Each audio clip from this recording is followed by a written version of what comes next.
Darwin Award winners aren't remembered for bad luck. They're remembered for one dumb decision that cost them everything. From a creator who climbed onto a restricted giant pumpkin to an explorer who swam inside an empty water tank, all ending in the most unbelievable deaths imaginable. Hi, I'm Nathan, and this is Fatal Files. It was October 15th, 2019, at a pumpkin festival in Morton, Illinois. Families spent the day walking between food stands, games, and fall displays. The biggest attraction was a huge decorative pumpkin where people lined up for family pictures. Steel barriers surrounded the display, and warning signs clearly told visitors not to climb or go inside. Ignatius Goodbreak, a 29-year-old freelance social media content creator, enjoyed creating ideas that looked different from everyone else's. While most visitors were taking ordinary pictures, he wanted a video that looked impossible. He believed a clip showing him crawling out of the giant pumpkin would attract far more attention than another festival photo. I can understand wanting to create something memorable, but I think the moment someone ignores warning signs, the risk becomes much bigger than they realize. The pumpkin looked solid from the outside, but inside, it contained a simple steel support frame with narrow maintenance walkways used by workers servicing the decorative lighting. Earlier that afternoon, electricians had opened a maintenance hatch while replacing lighting components. Part of the interior framework had already been loosened during the work, and one temporary walkway section had been secured with retaining clips until repairs could be finished. The display was never meant to support anyone except authorized workers following the maintenance route. As Ignatius walked behind the display, he noticed the unsecured hatch. Carrying only a selfie stick with his phone attached, he climbed through the opening and stepped onto one of the narrow walkways. Inside, there was only enough room for workers to move between the steel supports. Ignatius pointed the camera at himself and slowly backed up so the video would look as though he had just climbed out of the pumpkin. His right foot landed on the temporary platform. It rocked beneath him. He shifted his weight, but the retaining clips pulled loose. The platform swung downward, sending Ignatius about 8 feet into the steel framework below. His back and left shoulder slammed into a heavy crossbeam before he landed on the lower supports. The display had already been partially dismantled for maintenance, leaving sections of its interior frame temporarily unsupported. When the platform tore free, it destabilized the weakened structure. Several large fiberglass panels shifted inward, and part of the display collapsed around him, trapping his legs while broken framework pinned his chest against a steel crossbeam. Visitors heard loud cracking sounds before one side of the display sagged inward. Festival workers immediately cleared the area and called for emergency help. Firefighters first stabilized the damaged structure before cutting through steel and fiberglass. Paramedics reached Ignatius, but there was no safe way to remove him immediately. He had suffered broken ribs, collapsed lungs, a broken pelvis, severe crushing injuries to his chest, and heavy internal bleeding. Watching stories like this always makes me think about how many deadly accidents begin with someone believing a stunt will only take a few seconds. His heart stopped before rescuers could completely free him, and he was pronounced dead shortly afterward. The medical examiner ruled that he died from crushing blunt force injuries with massive internal bleeding caused by the partial collapse of the display. Investigators found no negligence, but recommended keeping maintenance hatches locked whenever crews stepped away. Future displays were fitted with locks that could not be opened from the public side. To me, the saddest part is that Ignatius came hoping to create his most successful video, but the only recording left behind became evidence explaining how one unnecessary decision ended his life. Ignatius crossed a barrier for a video he thought would last only a few seconds. The next story follows a man who took what seemed like a harmless shortcut for the night. It was May 18, 2018, at the port of Savannah in Georgia. Long rows of steel shipping containers filled the yard, while trucks slowly moved cargo toward waiting ships. Most of the area was quiet during the night, with only workers preparing loads before sunrise. Valerius Tinnan was a 34-year-old former warehouse forklift operator who knew the port well from his old job. Earlier that evening, he had spent time with former co-workers but missed the last city bus home. Rather than paying for a motel for only a few hours, he decided to sleep somewhere dry until morning. Remembering that empty shipping containers often sat in the staging yard before being moved, he believed one would be a safe place to rest. I think almost everyone has tried to save money at some point, but some shortcuts end up costing far more than anyone expects. Walking through the storage area, Valerius found an empty steel container that had recently been unloaded from another ship. There was nothing inside except the bare metal floor. He climbed in with his backpack and left one cargo door open just a few inches so fresh air could flow inside while he slept. Later that night, terminal workers continued preparing containers for export.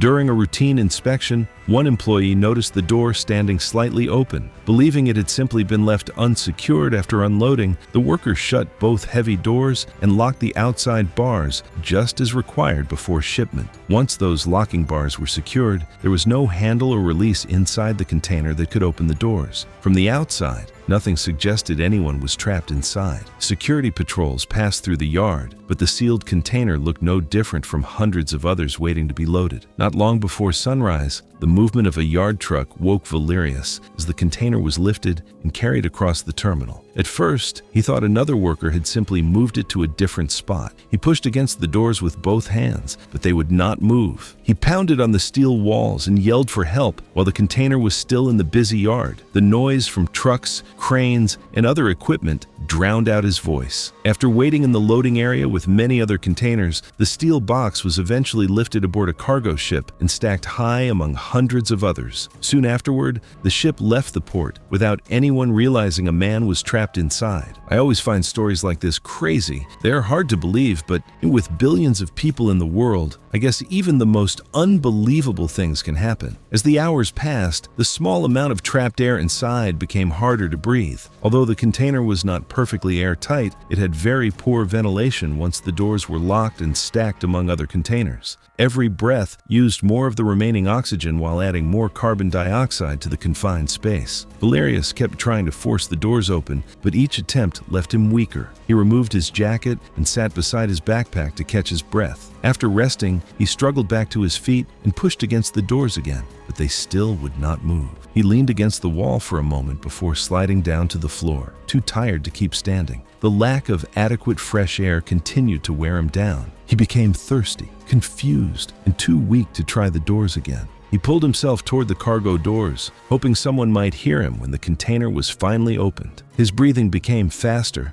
but it brought less relief with every breath. Before the ship reached its first scheduled stop several days later, he lost consciousness and died inside the poorly ventilated container. Dock workers opened the container during routine unloading and found Valerius lying near the cargo doors with his backpack beside him. There were no signs of serious physical injuries. Investigators later reviewed security cameras and confirmed that he had entered the empty container on his own shortly after midnight. They concluded that terminal employees had followed normal loading procedures and found no evidence that anyone knew a person was inside before the container was sealed and loaded for export. An autopsy later confirmed that Valerius died accidentally from oxygen depletion and a dangerous buildup of carbon dioxide inside the poorly ventilated container after it remained closed for several days. After the incident, port officials increased overnight patrols around empty container storage areas and added stronger warnings reminding people never to enter shipping containers without permission. In my opinion, the saddest part is that Valerius only wanted a free place to sleep until morning, but that single decision quietly carried him hundreds of miles away before anyone even knew he was missing. Up next is someone who steps into shelter without realizing what it was built for. It was April 29, 2021, outside Tulsa, Oklahoma. Dark clouds covered the sky as light rain fell across open fields near a quiet county road. A few people had stopped along the roadside to photograph an approaching storm before the weather became too rough. One of them was Theodora Wakeen, a 26-year-old wedding photographer who spent many weekends taking pictures of severe storms. Weather reports had already warned about flash flooding because heavy rain was falling several miles upstream, even though only moderate rain was reaching them. As small hailstones began hitting the ground, everyone hurried back toward their parked vehicles. Theodora worried that the hail would damage the expensive camera equipment she used for work. If I had been standing there, I probably would have been watching the hail too. doubt I would have been thinking about rain that had already fallen several miles away. Beside the road was a large concrete culvert that carried water beneath the roadway. From the entrance, it looked mostly dry except for a thin stream flowing across the bottom. Hoping to protect both herself and her camera until the hail passed, Theodora stepped several yards inside the wide tunnel. Several other storm watchers remained near the roadside and repeatedly called for her to come back out, reminding her that a flash flood warning had already been issued. Looking at the shallow water around her shoes, Theodora believed the warning did not yet apply to where she was standing. She decided to wait a little longer, convinced the hail would end before anything changed. Several miles upstream, powerful rainstorms were already filling creeks and drainage channels that emptied into the same culvert. None of that could be seen from the entrance where Theodora stood. Only a short time later, muddy water rushed into the tunnel. At first, it covered only her ankles. Realizing the water was rising, she grabbed her camera and hurried toward the entrance. After only a few steps, the water climbed past her knees and began pulling against her legs. Within moments, it reached her waist. Rocks, broken branches, and other debris raced through the tunnel with the growing current. Theodora tried to keep moving, but one foot slid across slick algae covering the concrete floor. She lost her balance and fell into the fast-moving water before reaching the opening. Several people along the roadside ran toward the entrance, but by then, the current had already carried her beyond where they could safely reach. The flood swept her about 40 feet through the concrete culvert as fast-moving rocks, heavy branches, and other debris repeatedly slammed into her body. She suffered broken ribs, a broken left arm, cuts to her scalp, and deep scrapes across much of her body. This is the part that always gets me. She could still see the opening, but the water was already moving faster than any person could outrun. Near the far end of the culvert, a large tree limb already being carried by the floodwater became trapped against the heavy steel grate covering the exit. The moving water forced Theodora sideways against the branch and the grate, pinning her chest tightly in place. The powerful current repeatedly pushed her head beneath the muddy water, leaving her unable to keep breathing. Swift water rescue crews arrived soon afterward, but the floodwater inside the narrow culvert was still moving with enough force to knock rescuers off their feet. Entering the tunnel immediately would have placed them in the same danger. They waited until the current began to slow before making their way inside. By the time rescuers removed the branch and reached Theodora, she had already drowned. Later that afternoon, rescue teams recovered her body after the floodwater receded. Engineers examined the concrete culvert and confirmed it had worked exactly as designed by carrying large amounts of floodwater beneath the roadway. Investigators also determined that the sudden rise in water came from intense rainfall several miles upstream, explaining why conditions at the entrance had appeared much safer only minutes earlier. The official cause of death was identified as Theodora died accidentally from drowning after suffering multiple blunt force injuries while being carried through the flood channel. Following the tragedy, local emergency officials installed stronger warning signs near major culverts and later used the incident during flash flood safety campaigns to remind people that drainage culverts are built to move floodwater, never to provide shelter from storms. I keep coming back to the same thinking. The place that looked like the safest shelter had actually been built for one purpose only: to send floodwater through as quickly as possible. We've got 2 more unbelievable Darwin Award stories coming up, so hit that subscribe button if you want to see how one dumb decision changed everything in a matter of seconds. Now, back to the video.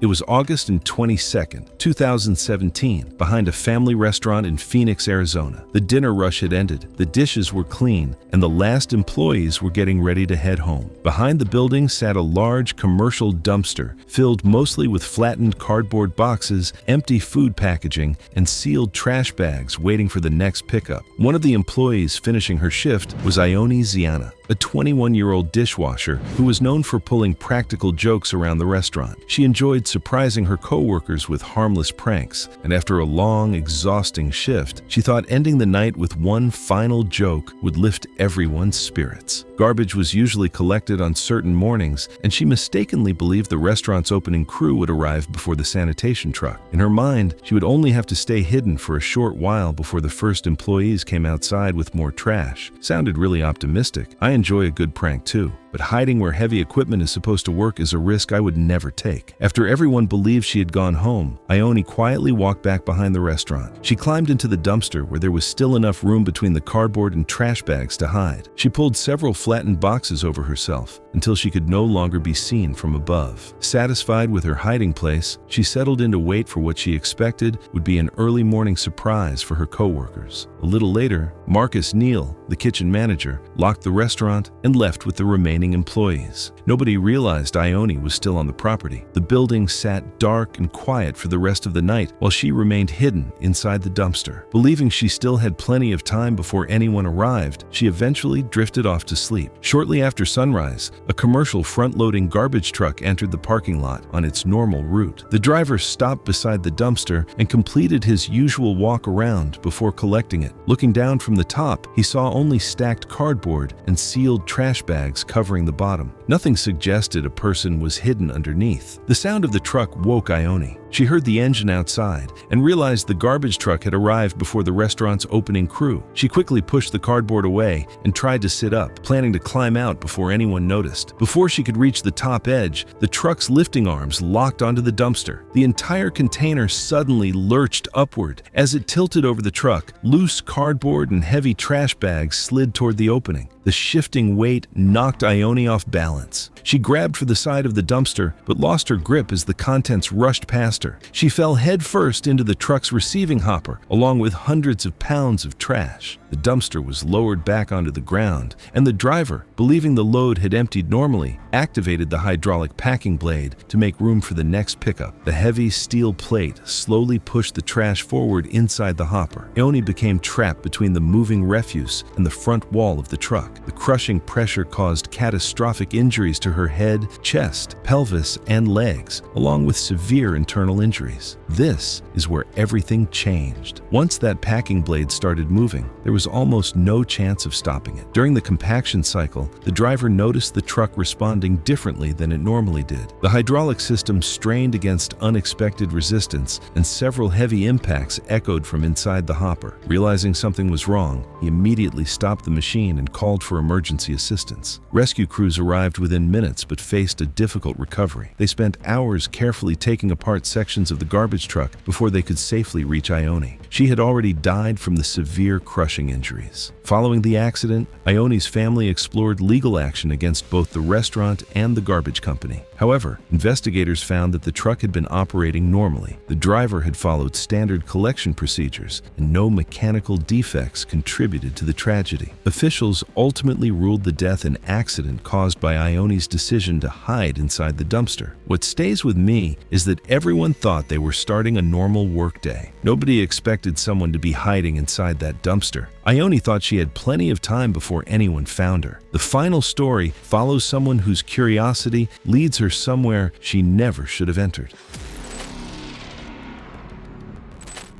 It was July 30th, 2022. At an abandoned agricultural pumping station outside Bakersfield, California. Most of the buildings had already been emptied, and workers had begun getting the property ready for demolition. Temporary fencing, warning signs, and barriers surrounded several structures that were no longer considered safe to enter. That afternoon, Cressida Bousel, a 31-year-old HVAC technician, arrived with her friend Noah Pierce, an electrician who shared her interest in exploring old industrial sites. Cressida loved photographing forgotten places and posting pictures of unusual machinery and buildings. Most of the time, she stayed outside fences and photographed whatever she could see from a distance, but every now and then, she convinced herself that stepping a little farther would lead to a better view. That day, one large steel water tank caught her attention because it looked untouched compared to the rest of the property. I think curiosity is one of the easiest things to justify in the moment, especially when nothing around you looks dangerous. The tank stood several feet above the ground with an access hatch at the top. Around it were temporary barriers and signs warning people not to enter because it was a confined space. The tank had recently been drained, but contractors had intentionally left several feet of water and thick sediment at the bottom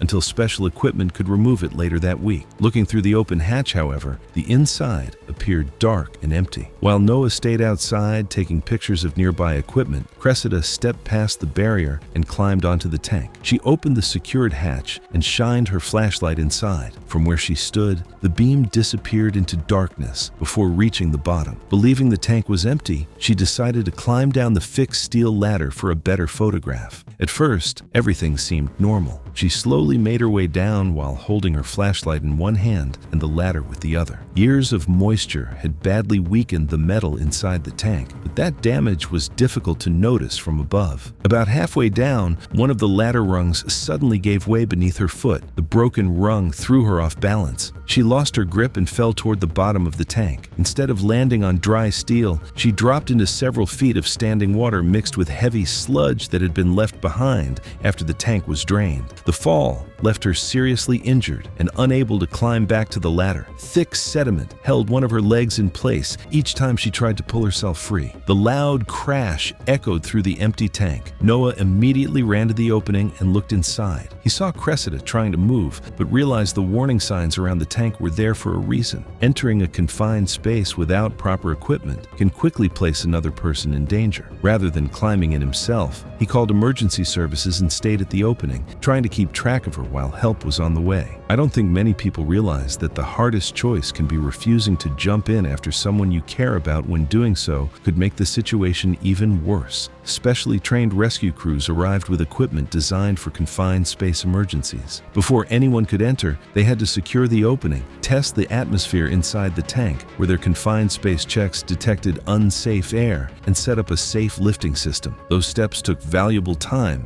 but skipping them could have created even more victims. By the time rescuers safely reached the bottom of the tank, Cressida had drowned. Although the unsafe air reinforced why the rescue had to follow strict confined space procedures, investigators determined that the injuries from her fall left her trapped in the standing water and sludge long before the atmosphere itself became the primary danger. The medical examiner later determined that injuries from the fall had prevented her from escaping the remaining water and sludge on her own. Investigators found that decades of moisture had severely weakened the ladder, causing one rung to fail. Contractors confirmed the remaining water and sediment had been intentionally left for later removal, and all warning signs and confined space barriers were already in place. After the incident, every remaining access hatch was welded shut until demolition was complete. The part that stays with me is how ordinary the tank looked from above. One decision to ignore a warning sign was all it took to turn an empty-looking space into a place no one could escape alone.